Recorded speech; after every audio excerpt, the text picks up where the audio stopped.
అందరూ చెప్పండి. ఆపదాం అపహర్తారం దాతారం సర్వసంపదాం లోకాభిరామం శ్రీరామం భూయో భూయో నమామ్యహం. ఒకసారి కాదు, రెండుసార్లు కాదు, భూయో భూయో, భూయ భూయ అంటే పదే పదే, మాటి మాటికి, ఇప్పుడు అప్పుడు అని కాకుండా నిరంతరం నమామి అహం. అహం అంటే నేను, నమామి నమస్కరిస్తున్నాను, నేను ఎల్లవేళలా నమస్కరిస్తున్నాను, పదే పదే నమస్కరిస్తున్నాను. ఇంగ్లీష్లో నెంబర్ ఆఫ్ టైమ్స్ అంటారు సరే, అలాగే సంస్కృతంలో భూయో భూయో అన్నమాట.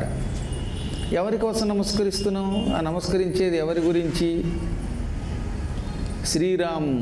రాముడి గురించి నమస్కరిస్తున్నాను.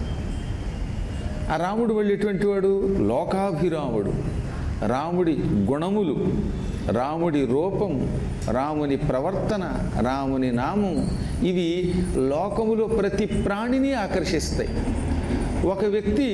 ఒక వ్యక్తికి ఇష్టమైతే ఇంకొకటికి ఇష్టం కాకపోవచ్చు, కానీ రాముడు అలా కాదు, అందరికీ ఇష్టుడే. పైకి కొంతమంది తిడుతున్నా దుష్టులు, లోపల మాత్రం మళ్ళీ పొగుడుతట్టుండే. రాముడి గొప్పతనం అదే. అది ఎలాగో మీరు అరణ్యకాండలో చూస్తారు.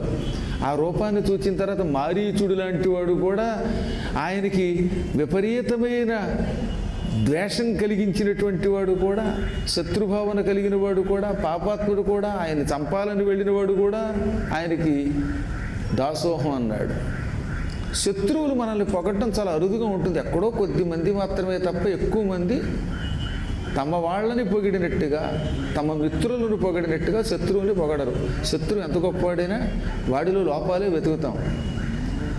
అందులో కలియుగం కనుక ఇంక చెప్పక్కర్లా, పక్కవాడు ఎంత గొప్పవాడైనా వాడు తిట్టడం తప్ప పొరపాటు కూడా పొగడడం ఉండదు. కానీ రాముడు అలా కాదు. ఆయన చూచినటువంటి శత్రువులు కూడా ఆయన పొగిడేవారు. ఈయన రాముడు అంటే అనుకుని ఆ తర్వాత బాణం వేసేవారట. అది వేరే విషయం. వెనకటికి ఒక ఆయన ఉన్నాడు, గురువుగారు అంటే నాకు చాలా ఇష్టం అండి, కాబట్టి ఆయనకి గజానికి ఇంకో 1000 రూపాయలు ఎక్కువ రేటు పెంచానండి అన్నాడు. కాబట్టి అందువల్ల చెప్పొచ్చింది ఏంటంటే, బయటవాడికి 42,000 అయితే గురువుగారికి 43,000 అండి. ఎందుకంటే గురువుగారు భక్తి కాబట్టి. అంటే గురువుగారు అంటే భక్తి అన్నా డబ్బులే కదా.